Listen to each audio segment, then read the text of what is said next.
Often when people go off in ambulances and you just never hear about it again, it can be quite, you think about it when you go to bed that night and you wonder what's happened. You kind of have to just switch off, I think, at the end and just trust that the people that you've sent them off with are doing their job and that they're being looked after somewhere else.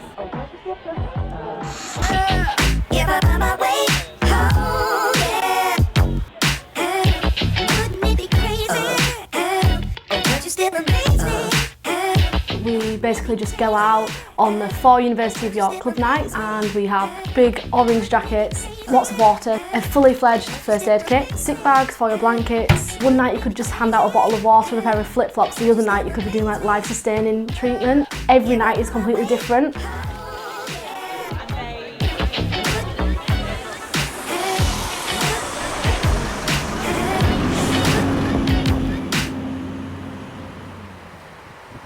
University basically realised like how important it was to have a scheme like this. With the clubs being on either side of the river, it is quite dangerous.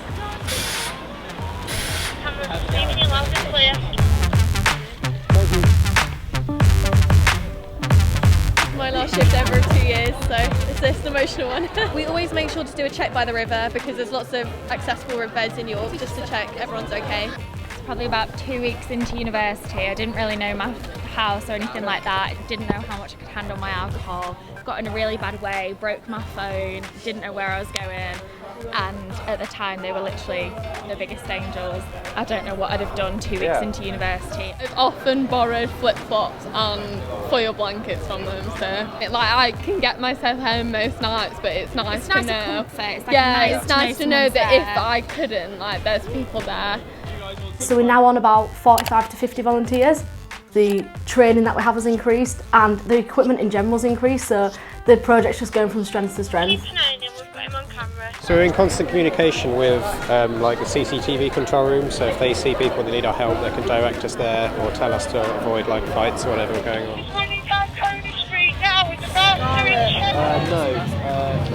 Yeah, so we thought that Jenny had stopped being sick, but just as the cab arrived, she threw up and the cab driver saw and said he was going to take her. Give it a little bit longer, we'll get her home.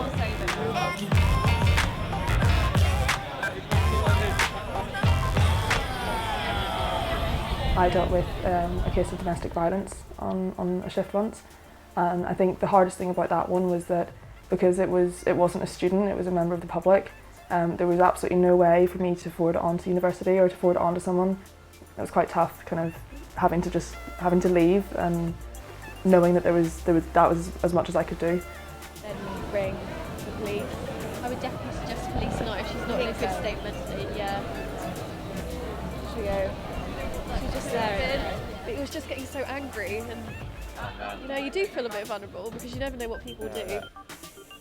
And we were on shift and there was a girl who obviously drank too much and she must have been unconscious in an alleyway. We've seen an older man take her away and we knew obviously that's not right, so we just approached them, like we said, listening, just give them a lollipop, just to find a way to approach them. He was arguing that he was with her, and we knew that because she's at a student night, she wouldn't be staying in a travel lodge where he wanted to take her. But CCTV obviously also identified the situation, the police were there in seconds, but that really brought it to home, how easy it is for something like that to happen. It could have gone all the way without the help. I think that's a really relieving moment, because then even if they're not in the best state, the fact that you know that they're there and that you can help them now and help them get home safely, that's very relieving. Call to the police. It's nice to know that you don't have to be embarrassed, because obviously they've been in their state, Bron's been on messy nights out where she's been in the same state as people she's NightSafe, so it does make you feel better. Okay, truthfully, that's how I got involved with NightSafe. So in my first year, I had a bad experience where maybe I got a bit too drunk. I can remember waking up in a bus stop and then I seen these orange people walking towards me, and they managed to give me help and get me home safely. And I thought it would be something nice to give back. People try and give us money when we help them. We're like, no, we're volunteers, we can't take your money, so please don't give it to us. But she put the slice piece in my hand, so I couldn't give it back. It's definitely hands down the best thing I've done at uni. I'd recommend everyone to join NightSafe, definitely.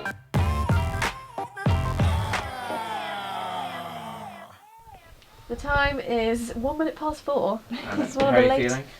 Quite tired.